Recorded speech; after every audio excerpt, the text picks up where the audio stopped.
Good morning, and welcome to all of you as Reverend Karen and Philip Moore continue to draw wisdom from the four agreements. And we're also going to hear from Zane Taylor this morning. So we're here in the sanctuary, we're on Zoom, and there's some who will be watching this later from our archives. Well, we're glad to be with you today for another time of reflection and introspection. Well, I'm Dave Bianchi, your worship associate today, and I'm really looking forward to this service. Now, if you're new to us, know that we are a welcoming community and that we care deeply for all people, regardless of racial identity, age, economic circumstances, immigration status, sexual orientation, or gender identity. Our mission is to grow together in love, faith, justice, and joy. For those of us here at the fellowship, the board has adopted a mask optional policy, so just respect one another's decisions about face coverings and social distancing. I was excited to see flowers back today. We had an event here yesterday, and Lois arranged the flowers that were there. So those of you on Zoom will remain muted during the service, but you can put your comments in the chat box. There will be no coffee time on Zoom today, since this is our annual meeting time, but we strongly, strongly urge you to stay on for that meeting. The same holds true for those of you here in the room today. We're going to block the doors. So if you're a member, please stay and help us make a decision for the future.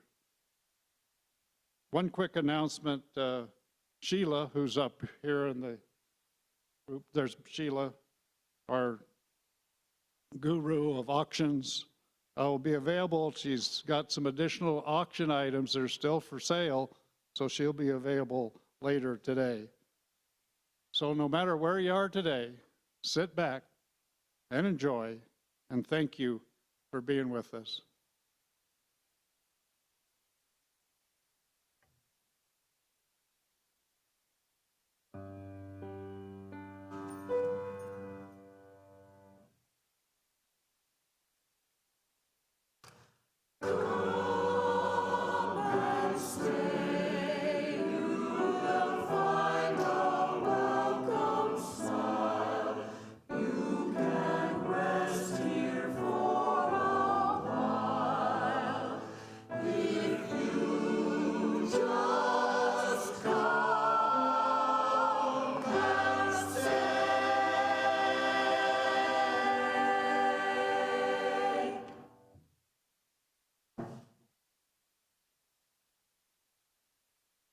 It is in gratitude that we gather together on this beautiful day, a day in which we have holy and sacred work to do.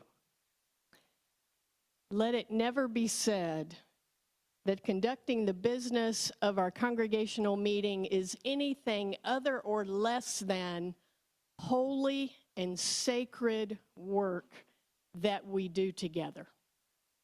And so we're each invited, mind, body, heart, spirit, to come fully present to this time that we have together today, the gifts and the possibilities that lie within it for ourselves and for each other. It's my pleasure and honor to welcome Zane Taylor, one of our former youth, now a rising senior at UNR, to join me in leading us through, absolutely. He's going to join me in leading us through our congregational covenant this morning, which are our chalice lighting words. We've been doing this for the last few weeks. You know, over the last few years, we came together and we wrote together a congregational covenant which would be a guide in who we are and how we are together, how we treat each other, how we live together. So we've been getting that in our consciousness, looking and listening and refamiliarizing ourselves with the words, so that hopefully at our meeting today, we will formally adopt our congregational covenant to be our covenant moving forward. Not that it won't be revisited from time to time, it will, but hopefully we will adopt it today to be our, not just our proposed congregational covenant, but our official congregational covenant. Your congregational response today to each line of the covenant is this, and I'll ask you to say it with me. We create this beloved community together. We create this beloved community together. We aspire to build a democratic community that is based on trust, transparency, and open communication. We create this. We aspire to be present in the moment and listen to each other with honesty and compassion. We create this beloved community together. We aspire to be good examples to our children in their lifelong journey of discovery and meaning. We create. We aspire to respect individual lifestyles in an accepting atmosphere of love. We create this beloved community together. We aspire to stand against racism and nurture a culture at UUFNN that is welcoming and safe for everyone. We create this beloved community together. We aspire to be mindful of our own biases and show consideration for others in our words and actions. We create this beloved community together. We aspire to affirm and practice the UU principles in our daily lives. We create this beloved community together. We aspire to stay informed about our fellowship and be reliable stewards to ensure that we grow in love, faith, justice, and joy. We create this beloved community together. We aspire to honor all expressions of spirituality. Community together. And we aspire to create and nourish a balance between spirituality and social justice. Okay, this beloved community together. Blessed be, and may it be so.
Well, this is the time in our service when we share our bounty with each other to continue the positive and far-reaching outreach to our fellowship and the greater community. A basket will be passed for those of us in the great room, while those on Zoom, and of course, even those here, can text 73526. Let me change that. 73256. The dyslexia is catching up with me. Putting UUFNN in the message box and hit send. You can also mail a check to the office at 780 Del Monte Lane, Reno 89511. Or better yet, you can sign up for automatic giving. Just call the office and Carol will send you the form. It's simple and convenient way to give. So now each month, we select a local nonprofit to share our plate with, and this month we're donating to Reps for Recovery, a unique program that offers fitness classes to those seeking a sober lifestyle and/or a life of recovery. And they do this through fitness classes and gym membership with coaching and mentorship. So help them as they find creative ways to help those who are seeking a sober lifestyle and a life of recovery. And if you're texting, you can option a direct donation to the fellowship or to this designated nonprofit. So will the ushers please come forward?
Would you join David and me as we bless these offerings to the work of this fellowship, which is helping more people grow in love, faith, justice, and joy? We dedicate ourselves, and these are offerings.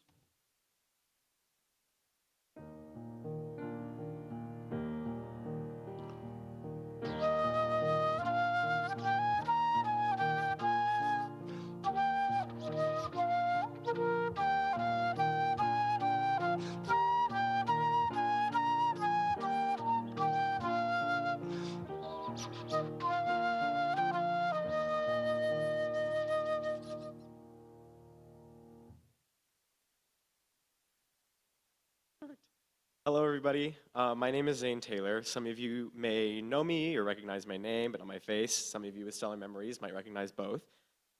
It's been a few years since I've had an active presence at our congregation. It's always great to be back. I was privileged enough to be born into the Unitarian faith almost 21 years ago, and have never regretted a single moment of it. I was a member of the Unitarian Universalist congregation of Greater Canton in Canton, Ohio, where we were dedicated to our congregation. I remember my parents led the religious education where I was first exposed to our 7 principles. I even just got a Facebook alert from an old member of a bookmark that I made as a gift to one of our members who has just recently passed away from cancer, calling me back to my first experience with recognizing the inherent worth and dignity of every person. My family moved to Reno in 2013, right after I finished sixth grade. We joined this congregation, and my parents continued to be involved in religious education, where I learned about different religions, different democratic societies, and other experiences that you couldn't find in the classroom. When I was at school, however, I was an avid arts kid and was convinced that I was going to be a performer one day. But in the back of my mind was still each principle. In 2017, right before my junior year of high school, the older youth group of our congregation took a service learning trip to the US-Mexico border in Arizona, where we focused on the immigration crisis facing our country at the new election of Donald Trump. I was scared, nervous, and confused, partially because I was a fine arts kid, but also because I didn't know what to expect. I'd never sat in a federal courtroom, I had never been to Mexico, or really seen any of the impacts that immigration had on our country, especially coming from the northern United States. This trip, easily put, was the most all-encompassing experience of all of our principles, all in 1 week. Realizing the inherent worth and dignity of every person by listening to the stories in that courtroom, justice, equity, and compassion in human relations while sitting at a Sierra Club presentation on the adverse climate impacts of a border wall, acceptance of one another, and encouragement to spiritual growth by meeting with openly queer and trans figures in the community who told us their stories, a free and responsible search for truth and meaning by driving in the desert and walking a popular immigrant path, engaging in democratic processes by learning the adverse impact of the current administration, even though none of us could really vote, the goal of a world community with peace, liberty, and justice for all by placing water gallons and snacks along the immigrant paths, and a respect for the interdependent web of life by simply learning and growing in faith in humanitarianism. After this trip, and with a little help from an inspiring high school government teacher, I started at the University of Nevada as an international affairs major with a minor in the philosophy of ethics, law, and politics. Through my short time at the university, I became heavily involved in student activism through my student government, where we advocated for the needs reflective of our 7 principles here, like student voting access, the open sourcing and diversity of authors within our educational materials, racial impact statements in state bills, and the list goes on and on. I was even a member of the UNR Model United Nations delegation, where we competed with schools internationally, representing the United States on the importance of empowering our women and girls in peacekeeping, environmentalism, development, political leadership, and so much more. This connected me to my current internship with a lobbying firm, furthering justice for our climate through advocacy on renewable energy, fair workplace treatment, and equitable placement of federal money. And finally, my proudest accomplishment that ties in all that I've learned in the classroom and from Unitarian Universalism. This summer, I'll be interning with the Unitarian Universalist Association office at the United Nations, which, thank you, Carol Sorensen, wherever you're at. Thank you. I do want to thank Carol Sorensen. She did kind of guide me to that website and stuff and help me get those resources. But here, I'll be investigating and reporting on issues such as climate justice, the demilitarization of law enforcement systems, and state-sponsored violence. Living in a world where our climate continues to be more extreme and global leaders continue to favor wealthy corporations who ruin the environment and disregard human rights of workers in the name of cheap labor, maximizing profits, and gaining trade incentives, I can't think of a more important time to be reporting on this. Relating back to the Arizona trip, even our current 27-foot steel border fence causes horrible environmental disasters like flooding that conveniently only floods on one side or disrupts migration of endangered species crucial to the ecosystem. Is a prime example of how climate justice could be addressed in our own country with unusual weather patterns in our own backyard. And now as an international affairs major, I remember when my professor tricked us and told us that Russia invaded Ukraine as a means of creating a mock United Nations simulation, and then sitting in my silent classroom a week later when it actually happened. State-sponsored violence is all around us internationally, and it's very real. We don't have to look too far again to address these at home. I know we all remember the summer of 2020 when it seemed like every day there was another black human killed by the very people who were supposed to protect us, and facing such small repercussions or none at all at the hands of an administration who insisted the people begging to breathe were crooks and somehow deserved to have a police officer serve as their judge, jury, and executioner. I don't want any of you to view these as political. Human rights should not be political. It is only when we don't afford others the needs to live a dignified life through corrupt policy and a lack of civic virtue that we start to view these issues as political. I look forward to connecting back with our congregation here in Reno and educating you all on these important topics that have manifested in our world like we've never seen before. If you ever want to talk or know more about my work, I'm always just an email or a Facebook message away. And I'll definitely keep in touch with Reverend Foster. And at the office, we'll be planning a UN Sunday service based around the UN Sunday in October. So I'll be bringing that here and leading that with Reverend Foster. But thank you guys again, and I'm really looking forward to it.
How wonderful is it to have the choir back?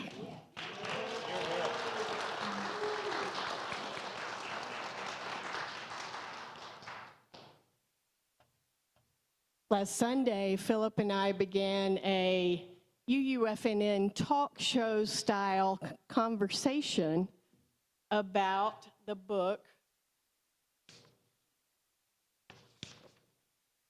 The Four Agreements, which many of you are familiar with.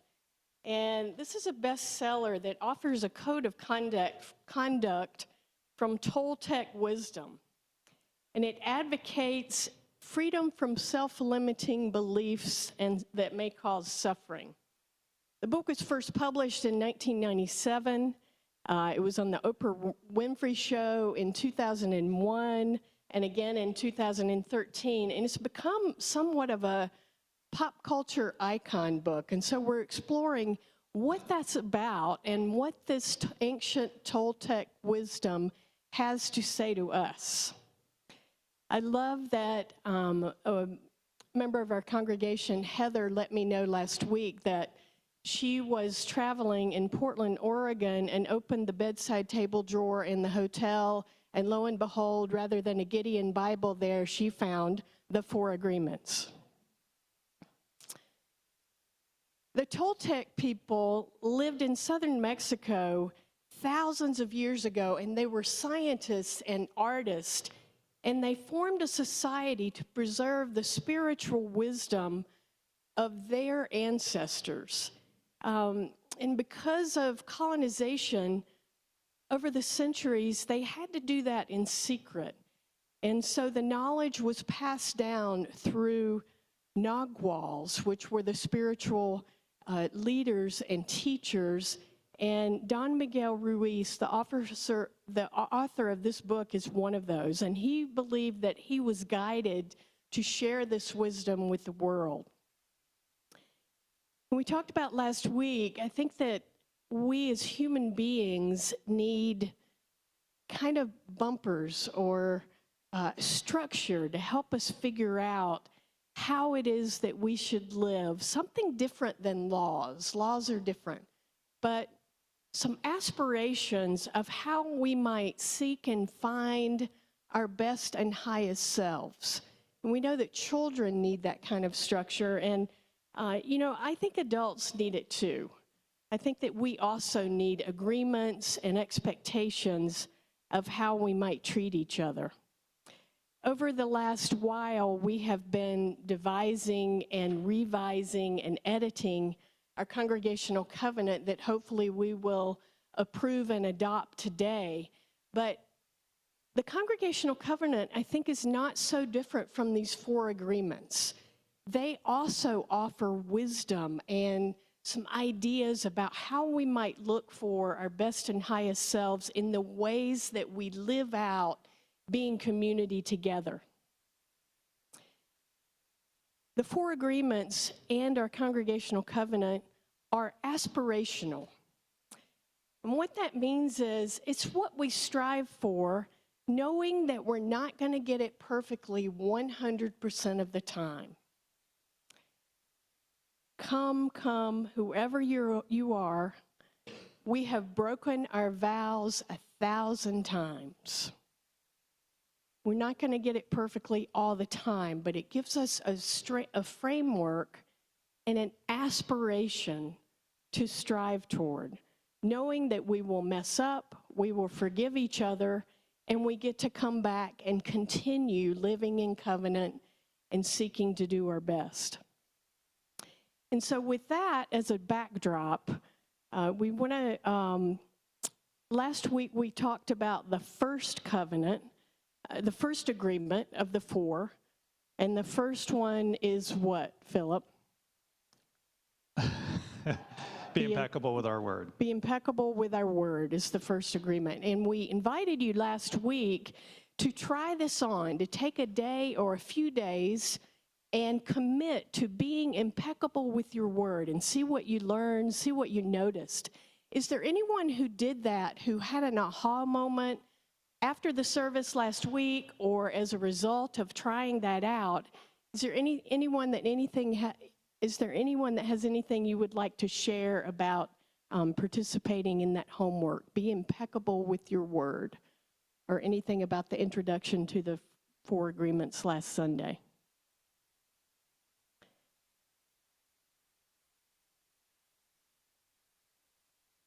No, actually, we do, because we have people who are hundreds of miles away on Zoom, and they'll never hear you, Lisa.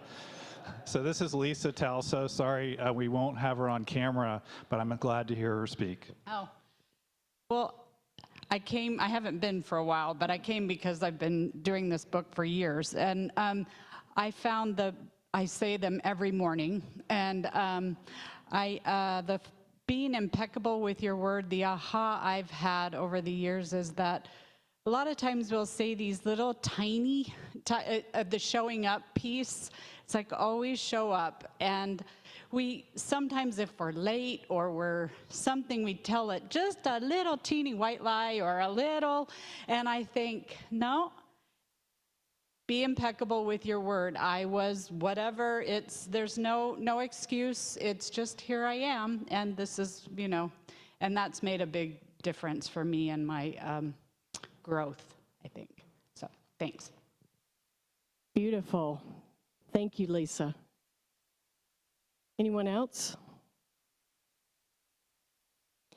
So we'll move then to the second agreement for today. And the second agreement is? I aspire to not take anything personally. Don't take anything personally is the second agreement. Oh, come on. Come on. We all take everything personally all the time, do we not? Do we not? Are you with me? So, Philip, don't take anything personally? Really? How do we do that? What do you think? It's hard to say which of these agreements are the bigger ones for me, but this is a big one. So I had a wonderful training ground on taking things personally.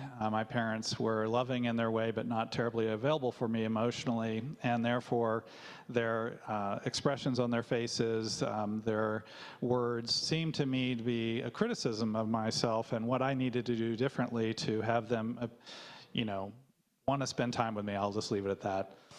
And therefore, it wasn't until I was well into my career that I was sat down by a senior vice president and said, you know what, Philip, 95% of what happens between you and another person is about them.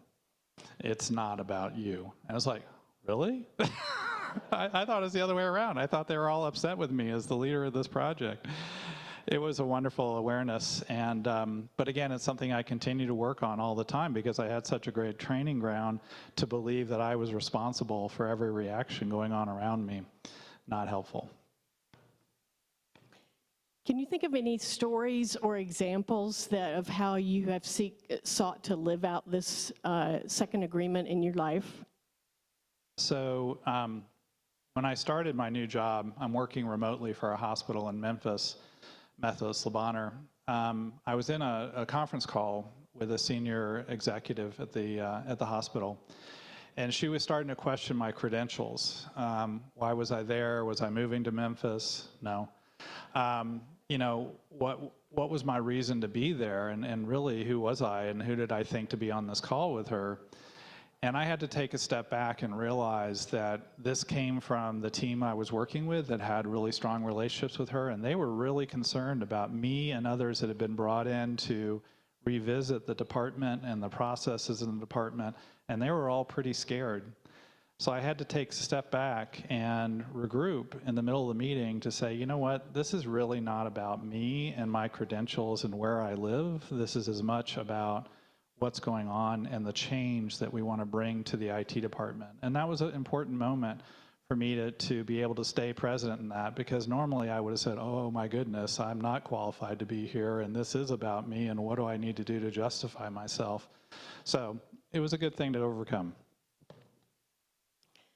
One of the things that Don Miguel Ruiz suggests with this agreement, don't take anything personally, like Philip was saying, whatever is going on with somebody that they might offload onto me is really more about them than it is about me. And so he suggests detaching from that, and just because it might be their truth in that moment, it doesn't necessarily have to be my truth. It doesn't necessarily have to be something that I take on and integrate and allow to define me.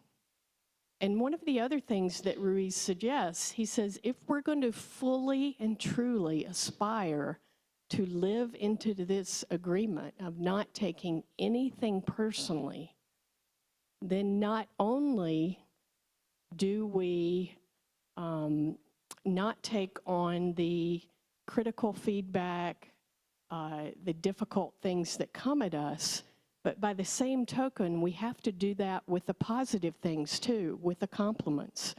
We detach from those as well and let those be about the other person. Now, I have to say I find that really, really difficult. Because I want to soak up the good stuff and let the other stuff roll off. So Philip, what do you make of that piece of this agreement? Well, it's interesting, Karen, you mentioned that, because the next example I had written down was another one where I got negative feedback. I will relate to a moment where we had in this very room where I received an award for community service, and it was a blessing, and it was a lot of people working to get me that award, and I really appreciated it. And yet at the same time, I can only say how much of what happened to lead to that award was really based on the work that this congregation did on the solar panels and other things. And therefore, I think about how really it is taking a moment to realize how we got here together. Not, yes, I may have played a leadership role, but it wasn't me that did everything. I think it's tough. That's a tough piece of this wisdom to try and learn to live out.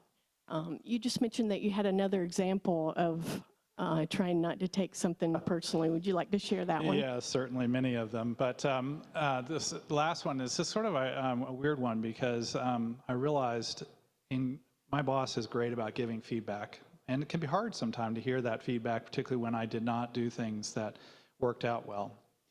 And if I step back from getting defensive about that, then I realize he's really trying to help me evolve. And this boss in particular has been incredibly helpful for me in terms of evolving myself in my career and somewhat in my life.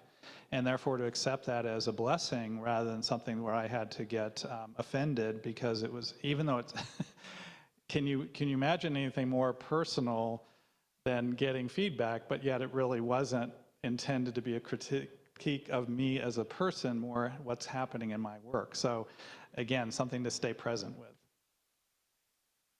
Definitely.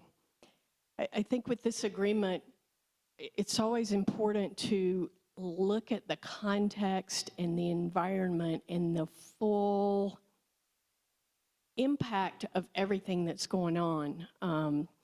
Just in the last couple days, Sue and I were noting how our beloved teenage son has been so much more fun and present and humorous and engaging, and just want to soak him up right now. And his pressure from school is lessening. He's living in a different space than he has been all year and for years.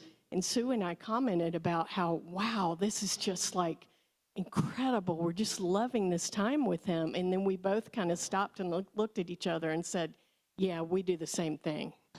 We do the exact same thing. We are more short, more whiny and complainy, more negative when we're feeling stressed and pushed and like things are difficult. So whenever we are feeling critical of someone else or uncomfortable with their behavior, it's a mirror. It's a mirror, because 99% of the time, whatever is bugging us, we do the same thing and we don't like it in ourselves, right? And so it was a great moment for Sue and I to say, yeah, he's a reflection of us. He's doing exactly what we do all the time. Karen, I have a question for you, if you don't mind me putting you on the spot a little bit. Sure. But one of our, maybe you could reread it for us. One of our congregational covenants is about creating, well, I might say anti-racism, but I think the wording is a little bit different. And part of what I think has been hard for people is when they are criticized for their attitudes or their knowledge about racism, they will draw within and make it about themselves. And I'm curious as to how you think we might use this particular agreement to get beyond that. That is a great question and a great point because, you know, all of us, I think, it's hard. You know, it's hard. We cannot be unaffected by racism. It's so ingrained in the DNA of our society and the history of our country that to some degree, we are all racist. And that's hard to hear. That's hard to swallow. You know, many of us have done our work. We've read, we've attended workshops, we've gone to conferences. We've really worked on this. And so it's hard to hear that simply by the fact of being an American citizen, racism is alive and well in all of us. We cannot not be touched by that. And so I think accepting that reality, that we're all in that boat, is a piece of it, and that we can't not be impacted by it. And I think as a white person, the other thing to keep in mind is that I get to be tired sometimes of doing the work. I get to be tired of hearing about it. I get to become weary of it. But our siblings of color do not. They don't have that luxury. I get to separate myself from it when I need a break or when I feel like I need to start over. But our siblings of color, every morning when their feet hit the floor, they have to ask themselves, what's going to happen to me today because of my race? There's never a break. There's never a time to let go. There's never a time to rest from it. And I think those are the important pieces to keep in mind as we continually seek to create a welcoming and a culture of anti-racism here at UUFNN. Thank you.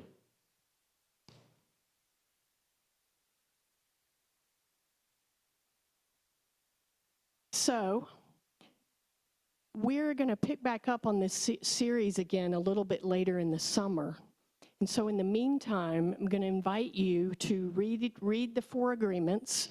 As we mentioned last week, it's available online on YouTube for free. You can watch it that way.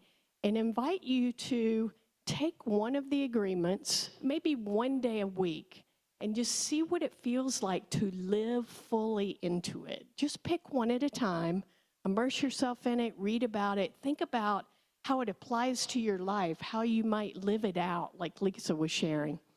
And do that homework for the next few weeks. And when we come back together to talk about this again, let's share what we're learning, what we're discovering as we participate in allowing this Toltec wisdom to become part of us.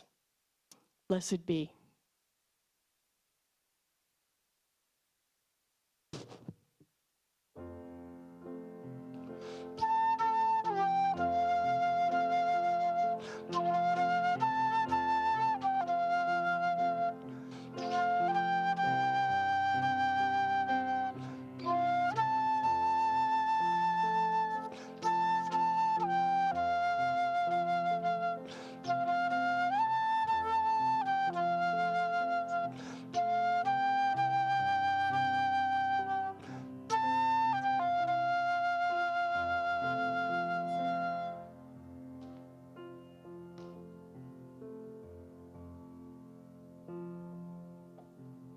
We take a few moments to join together in our time of community prayer and meditation.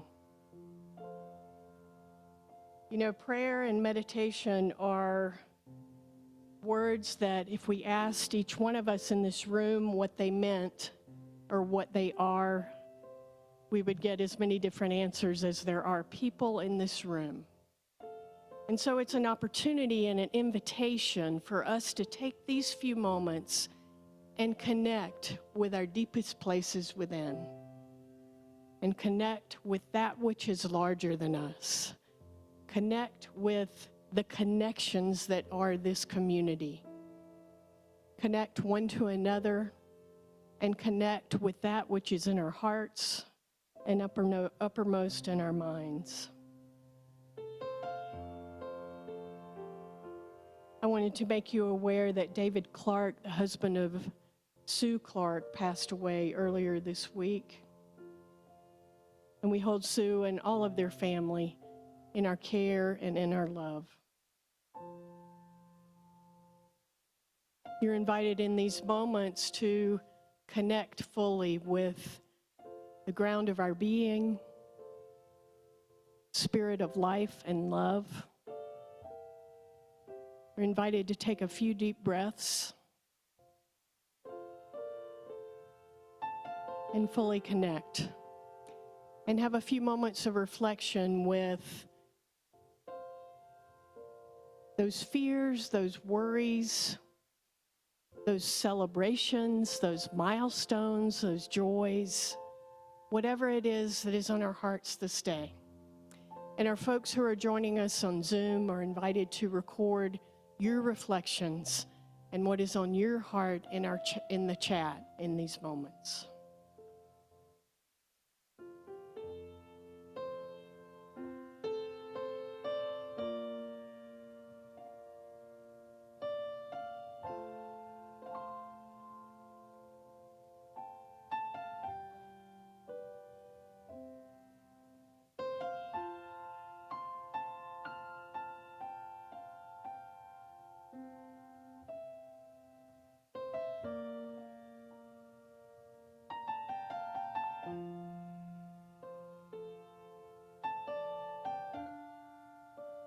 And so we gather all that is on our hearts this day.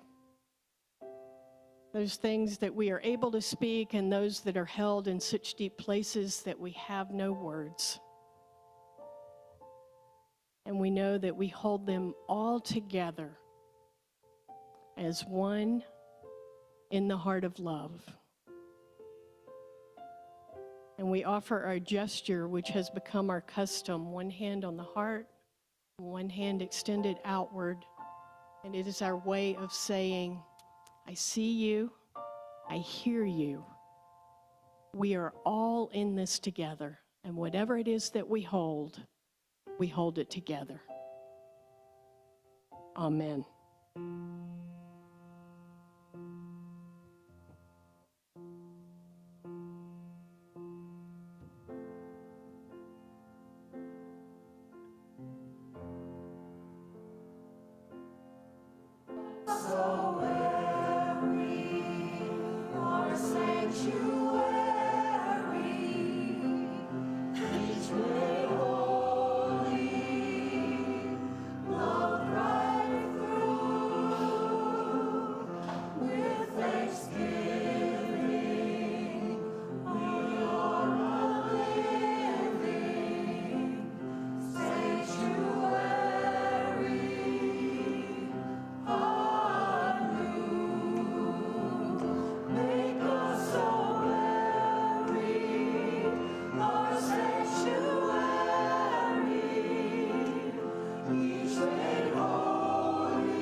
Amen. I want to thank you so much for joining us for our service today. Just a couple of announcements as we close our service and prepare to go into our congregational meeting. We had a wonderful celebration at the Nevada Interfaith Prayer Breakfast this past Wednesday, especially celebrating the recognition of our Reno posse. Jane is here this morning, and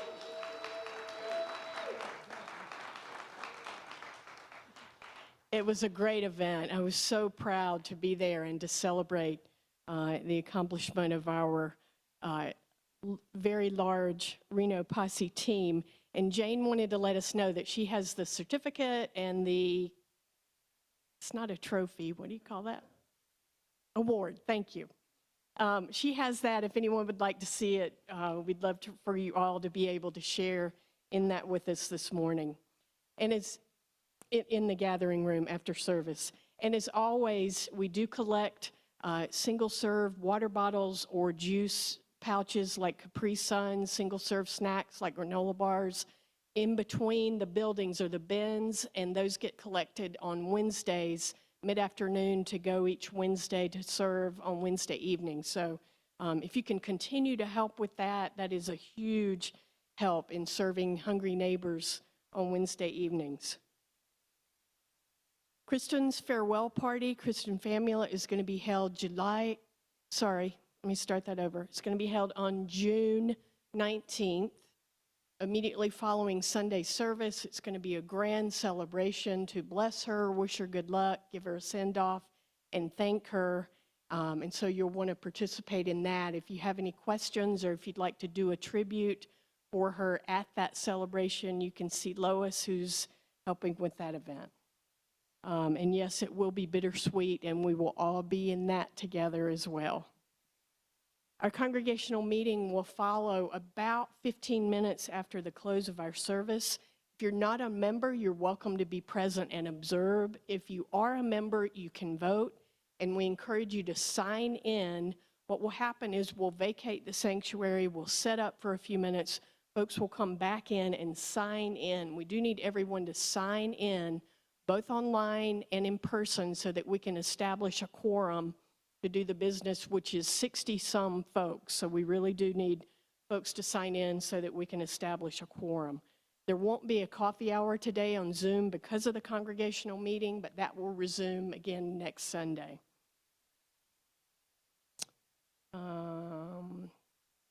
I think that's everything about the congregational meeting for now. We do have really important business to vote on today. A couple of changes in the bylaws, the slate of elected leaders, the budget, and the proposed covenant. So thank you for being here, and let's proceed with our congregational business a few minutes after the close of service. And in keeping in that vein, as with our congregational meeting, we keep on moving forward. Please stand and join in singing.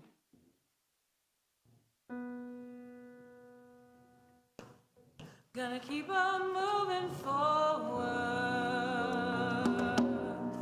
Keep on moving forward. Keep on moving forward. Never turning back. Never turning back. Gonna keep on singing loudly.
Beloved, would you receive the final blessing, and in so doing, let us form the gesture that became our custom when we were on Zoom together. And our folks joining us on Zoom are invited to do that as well. Beloved, we are reminded that within each of us, and even more so together, we have the faith and the courage and the audacity and the belief and the fire of love to indeed keep on moving forward.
Namaste, congregational meeting.